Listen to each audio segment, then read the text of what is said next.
Hello, coffee roasters. Thanks for joining me today for this screencast. If you're new to Roastmaster and you want to get up and running and start your first roast, then you're at the right place. Today we're going to look at how to do just that and also create a couple of the auxiliary database items that we'll be using in that roast. So let's get started. The first thing we want to create is the bean we're going to roast. So to do that, we'll navigate to our beans library by tapping on beans.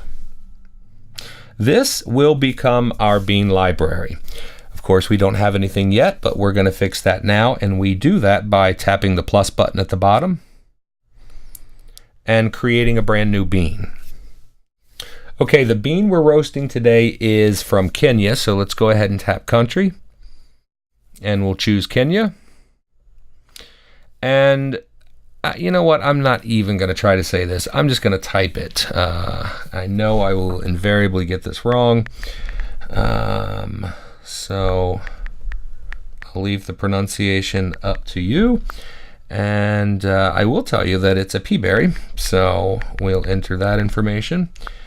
And there we have the naming identifiers that Roastmaster will use. If you do not want to break down names into separate naming identifiers, feel free to pop them all into one field. Roastmaster simply strings these all together to form the name of the bean anyway. Next, we'll choose the vendor that sold us these beans. So tap the vendor row. And since we don't have any defined yet, we'll tap the plus button at the bottom and create a new one. And we will call this vendor simply my vendor. And tap save. And finally, tap it to select it and apply it to the bean. And the last thing that we'll do is tell Roastmaster how much inventory we have of this bean. So we'll tap the weight field and input 100 pounds. Now, when we tap the check mark, Roastmaster presents us with a new bean lot. Roastmaster will do this automatically whenever we increment our inventory for any particular bean. Now, bean lots are very important in Roastmaster. They let you store point-in-time information about all of your green shipments so that you can have a record and audit this information as it changes, maybe from lot to lot or crop to crop or shipment to shipment. And they're heavily integrated into the roasting architecture as well as the reporting engine. So it's a good idea to get into the habit of keeping as many details about your green supply as you can. Roastmaster does its best to make this information available to you in several areas of the app. Here, though, we're just going to put in a couple of quick details. We're going to give it a lot number. We'll say 1, 2, 3, 4, 5. And finally, a cost. Let's say that this bag of beans cost us $500 US. And we can see Roastmaster will give us a breakdown here of the cost per pound. And that's good enough for now. Let's tap save. And we're back at the bean. And we have enough information here to get us going, so we'll tap save. And now our bean library has its first official bean. The only other thing that we want to create is a roaster to roast with. So we'll tap the back button and we're back at the main app menu and tap on roasters. And again, tap the plus button in the toolbar. And we have a list here of common roaster types that we can choose from. Let's just go ahead and tap custom here and configure this ourselves. And we're going to say that this is a Probatino. I wish, but we'll pretend I have one. And the manufacturer here is Probot. And type, we'll call it a gas drum. And for future use, we're not going to cover any of this today, but profiles here in the roaster definition is where you would store your profile library as you develop it and it grows. You will probably, hopefully, end up with many, many different profiles, each specifically suited for a region or a country. But we're going to save that for a later screencast in this series. For now, we've got enough information, and we'll tap save. And there is our roaster. And we're ready to start roasting. So let's go back to the app menu and finally tap roasts. Now, we do the same thing here to create a new roast, and incidentally, Roastmaster lets you create a roast from many different areas. You can create one from the home screen, you can create one from a bean or blend detail screen, but the most convenient is probably to navigate to roast and tap the plus button in the toolbar. And this is our first roast. The first thing we'll do is tell Roastmaster what we're roasting. And to do that, we tap Add Item, and then choose an item. And we can roast either a bean or a blend in Roastmaster. For this screencast, of course, we'll choose our pea berry that we just created.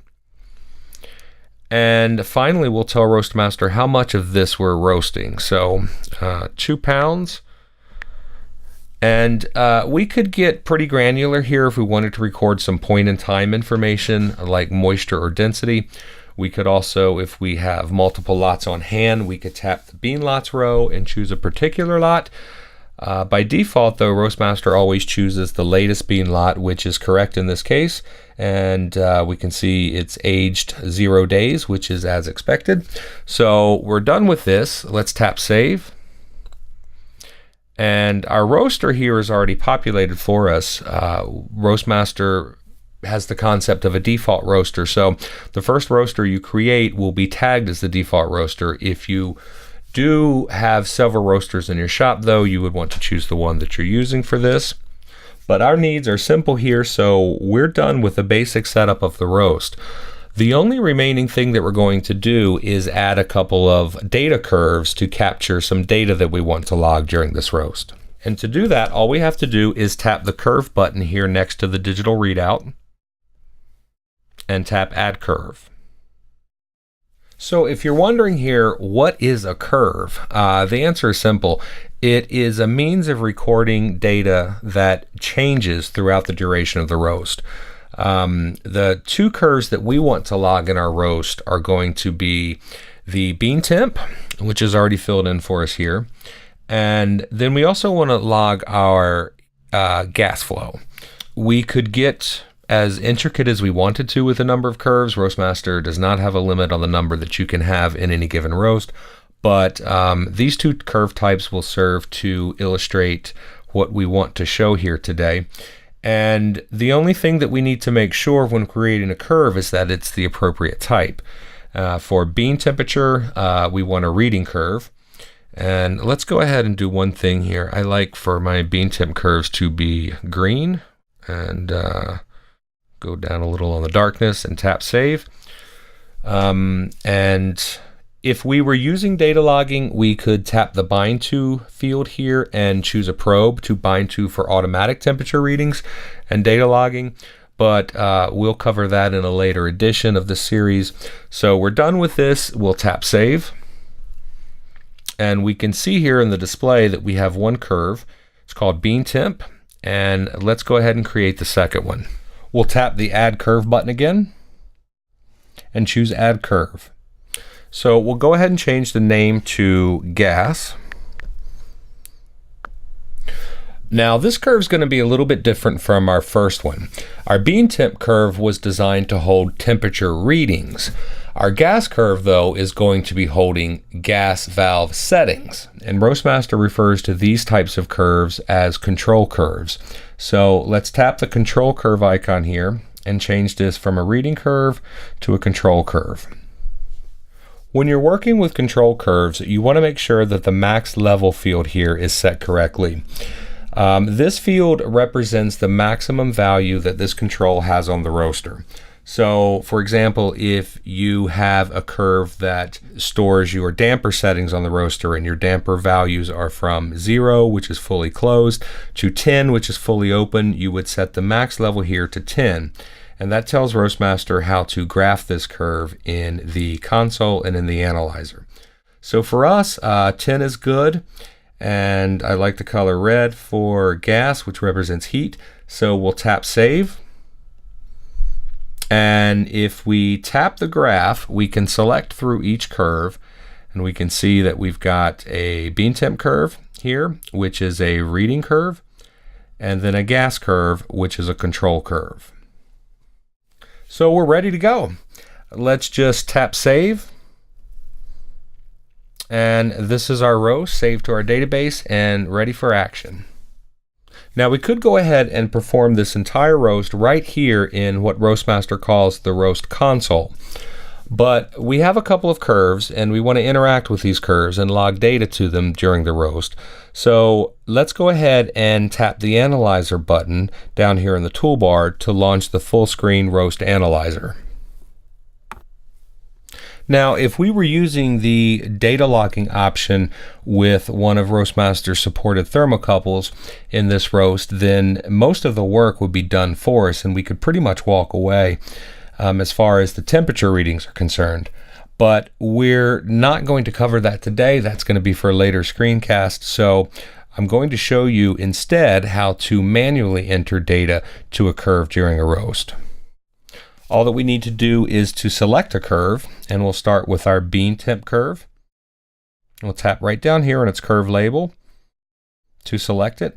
Now, you can select curves a number of different ways in the analyzer. You can tap down here on the toolbar curve selector button and tapping on one of these.